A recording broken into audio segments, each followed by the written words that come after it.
علی اکبر اور میں superior university Lahore سے BBA کر رہا ہوں.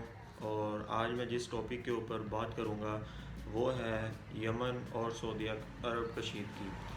سب سے پہلے ہم اس کے 4 پہلوؤں کا جائزہ لیں گے کہ یہ جنگ کیوں شروع ہوئی اور اس کے کیا مقاصد تھے اور اس کا کیا نتیجہ نکلا اور اب یہ جنگ کس طرف گامزن ہے. سب سے پہلے میں آپ کو یمن کی جغرافیائی حدود کے بارے میں آپ کو بتاتا چلوں کہ یمن سعودی عرب کے جنوب اور عمان کے شمال میں واقع ایک ملک ہے. اپنی ایگزسٹنس کے صرف 30 سال بعد ہی یہ ملک خانہ جنگی فسادات اور فرقہ پرستی کا شکار ہو گیا، جس کی وجہ سے اس ملک کو کافی نقصان ہوا اور جنہوں نے اس ملک کو کمزور کر ڈالا. یمن جنگ کو ڈسکس کرنے سے پہلے یمن کی تاریخ کا جائزہ لیتے ہیں. 1988 میں یمن 2 حصوں میں تقسیم ملک تھا. اس کا ایک حصہ پبلک ڈیموکریٹ ریپبلک آف یمن تھا جس کا دارالحکومت ایڈن تھا، جبکہ دوسرا حصہ پبلک آف یمن تھا اور اس کا دارالحکومت صنعا تھا. مگر جو پیپل ڈیموکریٹ ریپبلک آف یمن تھا یہ رقبے کے لحاظ سے ایک وسیع ملک تھا اور اس کا زیادہ تر حصہ صحرا پر مشتمل تھا، جبکہ جو دوسرا حصہ تھا وہ ایک خوشحال ملک تھا اور دوسرے کی نسبت زیادہ طاقتور تھا. 1988 میں جب سوویت یونین ٹوٹی تو سوویت یونین نے پیپل ریپبلک آف یمن کی مدد بند کر دی، جس کی وجہ سے اس کو شمالی یمن کے ساتھ الحاق کرنا پڑا. اور پھر جب گلف وار شروع ہوئی تو یمن نے عراق میں امریکی مداخلت کی شدید مخالفت کی، جس کی وجہ سے جو وہاں کے یورپی ممالک تھے انہوں نے یمن کی امداد بند کر دی اور اس طرح یمن مختلف تنازعات کا شکار ہوا. اب ہم یمن جنگ کو ڈسکس کرتے ہیں کہ یمن جنگ کی اصل وجہ کیا تھی. یمن جنگ کی اصل وجہ وہاں کے سول ملٹری خراب ریلیشن شپ تھے، جس کی وجہ سے یہ تمام صورتحال پیدا ہوئی. سب سے پہلے جو وہاں کے جو صدر تھے جن کا نام تھا محمد صالح، وہ چاہتے تھے کہ اپنے بیٹے کو آرمی چیف مقرر کریں، لیکن جو وہاں کے آرمی چیف تھے یمن کے ان کا نام تھا الاحمر، وہ اس کے شدید مخالف تھے اور یہ بات آرمی چیف احمر کو پسند نہ تھی. اور جو وہاں کی ملٹری تھی وہ بھی 2 حصوں میں تقسیم تھی. ملٹری کا ایک حصہ احمر کو سپورٹ کر رہا تھا اور جبکہ اس کا دوسرا حصہ صالح کو سپورٹ کر رہا تھا.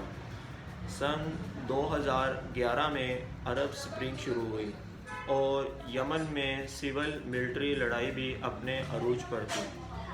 یمن میں صالح کو ہٹانے کی کوششیں تیز ہو گئیں اور ان کا ساتھ دیا آرمی چیف احمر نے اور لوگوں کو یمنی صدر کے خلاف اکسانا شروع کر دیا. یہی کام صالح نے بھی آرمی چیف احمر کے خلاف کیا اور اس طرح یمن کے اندر سول وار شروع ہو گئی. ملٹری کمزور تھی اور اس کمزور ملٹری کا فائدہ اٹھایا وہاں کی دہشت گرد اور جو شدت پسند تنظیمیں تھیں انہوں نے. اس دوران حوثی باغیوں کا ایک گروپ نمودار ہوا اور جو صالح کی حکومت کو گرانا چاہتا تھا. اس حوثی باغی گروپ کے جو سربراہ تھے ان کا نام تھا عبد المالک حوثی. عبد المالک حوثی ان کے اس نام کی وجہ سے اس گروپ کا نام پڑا الحوثی. اس گروپ اور افواج اور حکومت نے اس گروپ پر کوئی زیادہ توجہ نہ دی کیونکہ وہ اپنے معاملات میں الجھے ہوئے تھے اور ایران نے حوثی باغیوں کو سپورٹ کرنا شروع کر دیا اور ایران کی مدد سے حوثی باغیوں نے شیعہ علاقوں پر قبضہ کرنا شروع کر دیا. ایران نے حوثی باغیوں کی مدد کے لیے اپنے جنگی بیڑے گولف آف ایڈن میں تعینات کرنا شروع کر دیے. عرب سپرنگ کی وجہ سے صالح کافی کمزور ہو چکے تھے اور انہیں پتہ چل چکا تھا کہ وہ اس طرح احمر کا مقابلہ نہیں کر سکیں گے کیونکہ یمن میں حوثی باغی زیادہ پھیل چکے تھے اور ان کی مدد کر رہا تھا ایران. لہٰذا صالح نے سعودی عرب سے مدد لینے کا فیصلہ کیا، اور اس طرح مزید کشیدگی میں اضافہ ہوا، اور سعودی عرب نے یمن کے کافی علاقوں پر بمباری شروع کر دی، اور اس بمباری کا نشانہ بنے وہاں کے آرمی چیف احمد، لیکن ان کی خوش قسمتی تھی کہ وہ اس بمباری سے بچ نکلے، اور اس کے بعد انہوں نے اپنی ملٹری کی زیادہ تر سپورٹ حوثی باغیوں کو دینا شروع کر دی۔ اور دوسری طرف صالح ایک مسجد میں نماز ادا کر رہے تھے کہ ان پر حملہ کیا گیا۔ اس حملے کے نتیجے میں ان کا تقریباً 40% حصہ جھلس گیا، اور لیکن وہ اس حملے میں بچ نکلنے میں کامیاب ہو گئے۔ اور اس دوران جب سعودی عرب نے جب دیکھا کہ ان کو اس کا کوئی زیادہ فائدہ نہیں ہوا بمباری کا، تو انہوں نے حوثی باغیوں کے ساتھ ایک معاہدہ کیا۔ یہ معاہدہ یہ تھا کہ وہاں کے جو صدر تھے صالح، ان کو استعفیٰ دینا تھا، اور جو صدر تھے صالح انہوں نے استعفیٰ دینے پر رضامندی ظاہر کر دی، جس کی وجہ سے وہاں کے حالات کچھ بہتر ہو گئے۔ لیکن کچھ وقت گزرا تو جو وہاں کے صدر تھے صالح، انہوں نے استعفیٰ دینے سے انکار کر دیا، جس کی وجہ سے پھر کشیدگی شروع ہو گئی۔ لیکن جب ان پر حملہ ہوا اس کے بعد انہوں نے استعفیٰ دے دیا، اور 2014 میں جو حوثی باغی تھے وہ یمن میں کافی حد تک پھیل چکے تھے، اور انہوں نے یمن کے جو دارالحکومت تھا صنعا، وہاں پر قبضہ کر لیا تھا۔ اور صالح کے استعفے کے بعد وہاں جو نئے صدر منتخب ہوئے ان کا نام تھا الہادی نے وہاں اصلاحات کرنے کے لیے اور امن لانے کے لیے حوثی باغیوں کے ساتھ مذاکرات کیے، اور اس دوران وہاں حوثی باغیوں کے درمیان ایک معاہدہ ہوا۔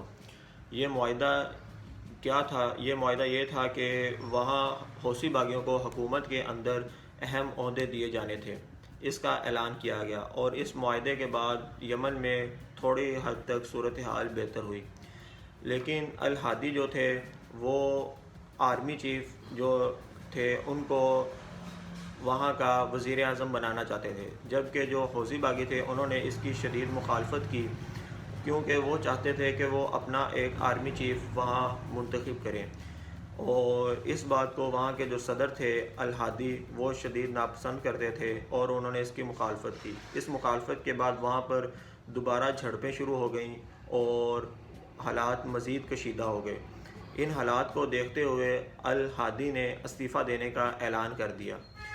ان کے استعفیٰ دینے کے بعد جو حوثی باغی تھے انہوں نے الہادی کو ہاؤس اریسٹ کر لیا، مگر 2015 میں الہادی وہاں سے بچ نکلنے میں کامیاب ہو گئے، اور وہ سعودی عرب چلے گئے، اور سعودی عرب نے ان کی مدد کی، اور انہوں نے سعودی عرب کے تعاون سے وہاں یمن میں ایک آپریشن شروع کیا۔ اس آپریشن کا نام تھا ڈیسیزیو اسٹارم۔ یہ ایک بڑے پیمانے کا آپریشن تھا۔ اس میں کافی حد تک یمن کے کافی علاقوں پر بمباری شروع ہوئی۔ اس بمباری کا نشانہ وہاں کے عام لوگ اور اسکول اور ہسپتال بھی اس بمباری کی زد میں آئے، جس کی وجہ سے وہاں کافی نقصان اٹھانا پڑا، اور سعودی عرب نے یمن کی بندرگاہ پر حملہ کیا، جس کی وجہ سے وہاں کی فوڈ سپلائی کٹ گئی، اور اس طرح وہاں ایک قحط کا دور شروع ہوا۔ اور کہا جاتا ہے کہ وہاں لوگ اس خانہ جنگی اور بمباری کی وجہ سے کم، اور قحط کی وجہ سے اور بھوک کی وجہ سے زیادہ مرنے لگے۔ اور جب اس کے دوسری حقائق دیکھے جائیں تو اس کے جو دوسرے ممالک تھے، یورپی ممالک، وہ بھی اس جنگ میں شامل تھے، اور اس میں امریکہ بھی شامل تھا۔ امریکہ اس جنگ میں کس طرح شامل تھا؟ کیونکہ امریکہ جو ہے وہ سعودی عرب کو اپنا اسلحہ بیچتا ہے، اور تقریباً 1/3 جو ہے وہ سعودی عرب امریکہ سے اسلحہ خریدتا ہے۔ اور اگر ہم اس کے فیکٹ و فگر دیکھیں تو 2011 سے 2015 کے دوران تقریباً $20 بلین کا اسلحہ سعودی عرب نے امریکہ سے خریدا ہے، جس میں جدید ترین طیارے اور میزائل وغیرہ شامل ہیں۔ اور اگر اس کا ہم نتیجہ دیکھیں کہ اس کا کیا نتیجہ نکلا ہے اس جنگ کا، تو ابھی تک کسی کو بھی اس میں کوئی خاص فتح حاصل نہ ہو سکی۔